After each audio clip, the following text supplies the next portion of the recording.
ఇది ఒక రికార్డు. ఈరోజు మొట్టమొదటిసారిగా 2 ఎమ్మెల్యే టికెట్లు ఇక్కడ అమ్మకు లావణ్యమ్మకు ఇక్కడ మంగళగిరిలోనే కాకుండా బుట్టమ్మకు ఈమగనూరులో కూడా ఎమ్మెల్యే టికెట్ ఇచ్చాం. 2 ఎమ్మెల్సీలు, చీరాల్లో ఒక ఎమ్మెల్సీ సునీతమ్మ కనిపిస్తుంది, ఇక్కడ హనుమంతన్న కనిపిస్తా ఉన్నాడు మీ దగ్గరే. ఎప్పుడు జరగని విధంగా ఈరోజు మున్సిపల్ చైర్మన్లు 8 మంది, 8 మంది మున్సిపల్ చైర్మన్లు.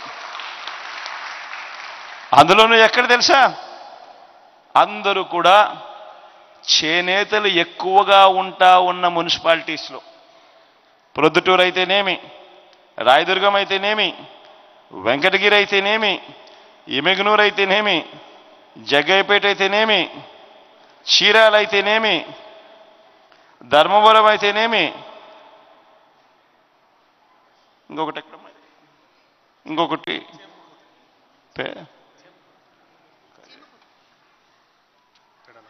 పెడనైతేనేమి, 8 చోట్ల చేనేతలు ఎక్కడైతే ఎక్కువగా ఉండారో మొత్తం అన్ని చోట్ల కూడా మున్సిపల్ చైర్మన్లుగా ఉండేది చేనేతలే ఉన్నారు. ఎందుకున్నారు అనంటే కారణం మీ బిడ్డ రూల్ తెచ్చాడు కాబట్టి. ఖచ్చితంగా 50% ఖచ్చితంగా ఎస్సీలు, ఎస్టీలు, బీసీలు, మైనారిటీలే రాజ్యాధికారంలో ఉండాలి కాబట్టి ఎప్పుడు జరగని విధంగా ఇవన్నీ జరుగుతూ ఉన్నాయి. నేను ఇవన్నీ కూడా ఎందుకు చెప్తా ఉన్నాను అనంటే, ఈ ఒక్క మంగళగిరి నియోజకవర్గమే తీసుకోండి. ఇంతకుముందు ఎప్పుడూ కూడా పేదలు ఎలా బతుకుతూ ఉన్నారు, వారి జీవితాలు ఎలా ఉన్నాయి, వారి బ్రతుకులు ఎలా మారాలి అని ఏ ఒక్కరూ ఆలోచన చేయాల.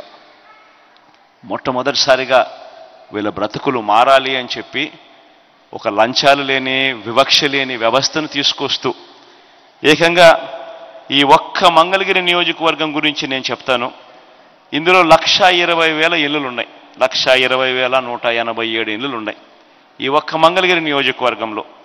ఇందులో నేరుగా మీ బిడ్డ బటన్ నొక్కడం, నేరుగా నా అక్క చెల్లెమ్మల కుటుంబాల ఖాతాల్లోకి నేరుగా వెళ్ళిపోవడం. ఎన్నిల్లో తెలుసా? అక్షరాల 1,08,408 ఇండ్లు. అంటే 1,20,187 ఇళ్లకు గాను 1,08,408 ఇళ్లకు నేరుగా మీ బిడ్డ బటన్ నొక్కుతున్నాడు, నా అక్క చెల్లెమ్మల కుటుంబాల ఖాతాల్లోకి నేరుగా వెళ్ళిపోతా ఉంది. అంటే 90.1% ఇళ్లకు ఎటువంటి లంచాలు లేకుండా, ఎటువంటి వివక్ష లేకుండా, ఎటువంటి దళారీలు లేకుండా నేరుగా నా అక్క చెల్లెమ్మల కుటుంబాలు బాగుపడాలని వాళ్ళ ఇంటికే, వాళ్ళ చేతికే, వాళ్ళ ఖాతాల్లోకే వెళుతూ ఉన్న పరిస్థితి కేవలం ఈ 58 నెలల కాలంలో మాత్రమే వచ్చిందన్నది గుర్తెరగమని కోరుతా ఉన్నా. ఈరోజు ఏ సచివాలయంకైనా మీరు చూసుకోండి. ఈరోజు మీ మంగళగిరి నియోజకవర్గంలో 83 సచివాలయాలు ఉన్నాయి. ఈ 83 సచివాలయాలకు గాను ఈ 83 సచివాలయాల్లో వెళ్ళి మీరు ఒకసారి గమనిస్తే ఆ సచివాలయాలలో బోర్డులు పెడతారు. ఆ బోర్డులలో ఎవరెవరికి ఎంతెంత వచ్చింది, ఏ స్కీమ్లో ఎంతెంత వచ్చింది అని చెప్పి బోర్డులు పెడుతూ ఏకంగా ఈ మంగళగిరి నియోజకవర్గానికి మాత్రమే, నా అక్క చెల్లెమ్మల కుటుంబాల ఖాతాల్లోకి మాత్రమే పంపించిన సొమ్ము అక్షరాల ఈ 83 సచివాలయాలలో డిస్ప్లేలో పెట్టిన సొమ్ము అక్షరాల 1,529 కోట్ల 89 లక్షలు, అంటే 1,530 కోట్ల రూపాయలు. ఈ ఒక్క మంగళగిరి నియోజకవర్గంలో ఈ 1,08,408 కుటుంబాలకు, ఈ 1,08,408 కుటుంబాలకు అక్షరాల మీ బిడ్డ బటన్ నొక్కడం, నేరుగా నా అక్క చెల్లెమ్మల కుటుంబాల ఖాతాల్లోకి వెళ్ళింది 1,530 కోట్ల రూపాయలు.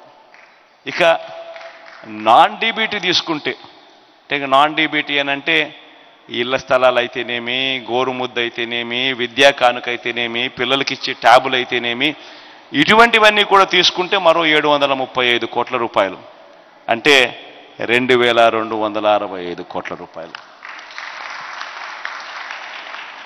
నేను ఇవన్నీ కూడా ఎందుకు చెప్తా ఉన్నాను అనంటే మీ అందరికీ కూడా ఒక్క విషయం చెప్పడానికి. ఎందుకనంటే లావణ్యమ్మ మీ పాప